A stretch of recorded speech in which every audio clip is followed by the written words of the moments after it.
ساری اچھائی مشرق و مغرب کی طرف منہ کرنے میں ہی نہیں، بلکہ حقیقتاً اچھا وہ شخص ہے جو اللہ تعالیٰ پر، قیامت کے دن پر، فرشتوں پر، کتاب اللہ پر اور نبیوں پر ایمان رکھنے والا ہو، جو مال سے محبت کرنے کے باوجود قرابت داروں، یتیموں، مسکینوں، مسافروں اور سوال کرنے والوں کو دے، غلاموں کو آزاد کرے، نماز کی پابندی اور زکوٰۃ کی ادائیگی کرے، جب وعدہ کرے تب اسے پورا کرے، تنگ دستی، دکھ درد اور لڑائی کے وقت صبر کرے۔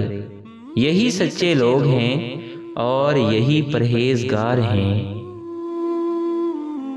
اور اگر تجھ کو اللہ تعالیٰ کوئی تکلیف پہنچائے تو اس کا دور کرنے والا سوائے اللہ تعالیٰ کے اور کوئی نہیں، اور اگر تجھ کو اللہ تعالیٰ کوئی نفع پہنچائے تو وہ ہر چیز پر پوری قدرت رکھنے والا ہے۔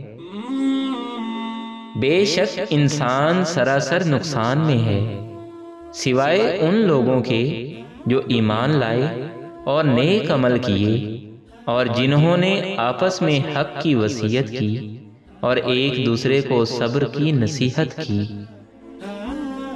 اور جب تمہارے پروردگار نے تمہیں آگاہ کر دیا کہ اگر تم شکر گزاری کرو گے تو بے شک میں تمہیں زیادہ دوں گا، اور اگر تم ناشکری کرو گے تو یقیناً میرا عذاب بہت سخت ہے۔ اے ایمان والو، مرد دوسرے مردوں کا مذاق نہ اڑائیں۔ ممکن ہے کہ یہ ان سے بہتر ہوں، اور نہ عورتیں عورتوں کا مذاق اڑائیں۔ ممکن ہے یہ ان سے بہتر ہوں، اور آپس میں ایک دوسرے کو عیب نہ لگاؤ اور نہ کسی کو برے لقب دو۔ آپ درگزر کو اختیار کریں، نیک کام کی تعلیم دیں اور جاہلوں سے ایک کنارہ ہو جائیں۔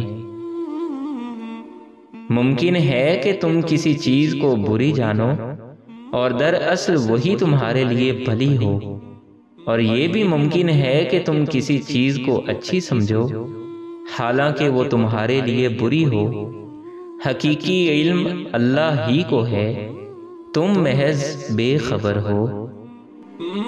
اور ہم نے حکم کر دیا انسان کو اپنے ماں باپ سے بھلائی کا، پیٹ میں رکھا اس کو اس کی ماں نے تکلیف سے اور جنا اس کو تکلیف سے۔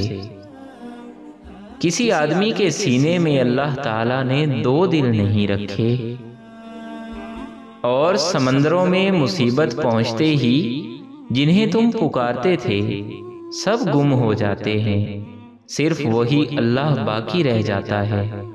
پھر جب وہ تمہیں خشکی کی طرف بچا لاتا ہے تو تم منہ پھیر لیتے ہو، اور انسان بڑا ہی ناشکرا ہے۔